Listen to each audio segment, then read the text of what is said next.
More young voters are heading to the polls, according to the Center for Information and Research on Civic Learning and Engagement. Say that 5 times fast. About 27% of Americans aged 18 to 29 cast a ballot this year. That's the second highest youth turnout in any midterm. Seems low, but historically it's high.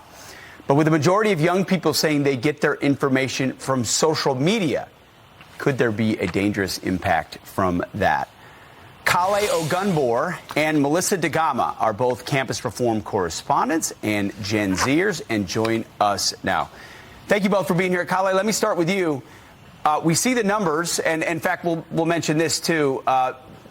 Your age group in 2022 went overwhelmingly for Democrats as well, over 11 points higher for Democrats than Republicans. Where are they getting their information from when it comes to who they're voting for?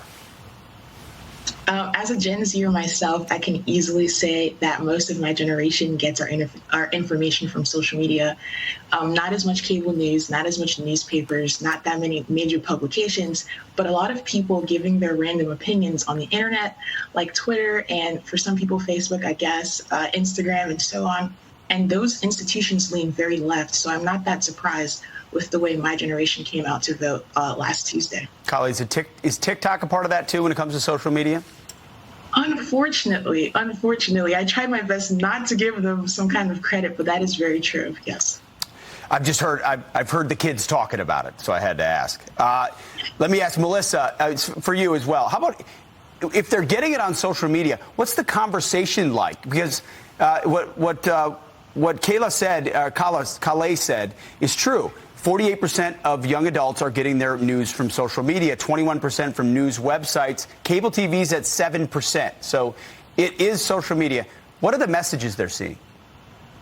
I think that the Republican Party has been labeled a certain way. They've been labeled fascist, transphobic, sexist, racist, and all of these labels have worked against us. I think identity politics has played a huge factor in how the Gen Z demographic has voted in the midterm 2022 elections.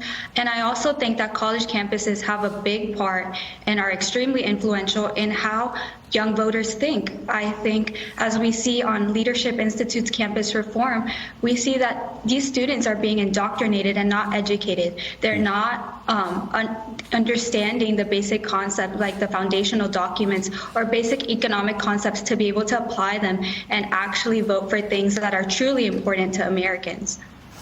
Kale, on that note, so on social media, it's overwhelmingly left of center, but the educational experience young people are getting today moves them in that direction as well, right?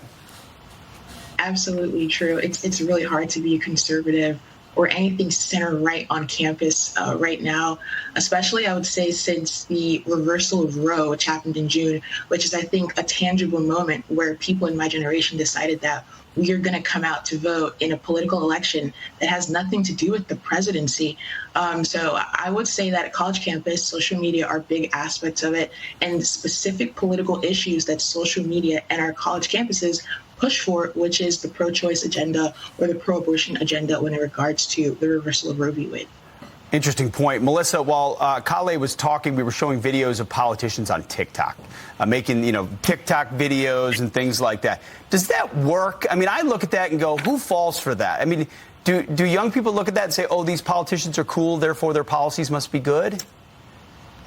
I think that because of the ignorance and lack of education of the Gen Zers, they do fall for this tactic. That is enough for them to gain interest in the Democratic Party. This has an appeal to them that it may not have for any other demographic, especially since we see their online so often.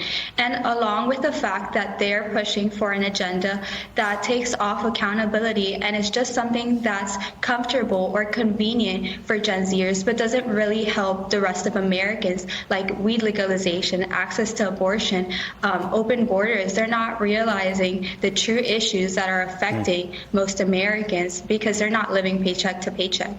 Yeah, that's a great point as well. Or student loan forgiveness, which is probably never going to happen because it was unconstitutional, but it sounded really good to a young person who doesn't want to pay their loans. Wow. Kale and Melissa, thank you both for your insight today, for being the exception to your generation right now. Keep up the courage where you're at. Appreciate it. Thank you. And man, we better learn Thank you these for having lessons us. or get good at TikTok. I don't want to do that.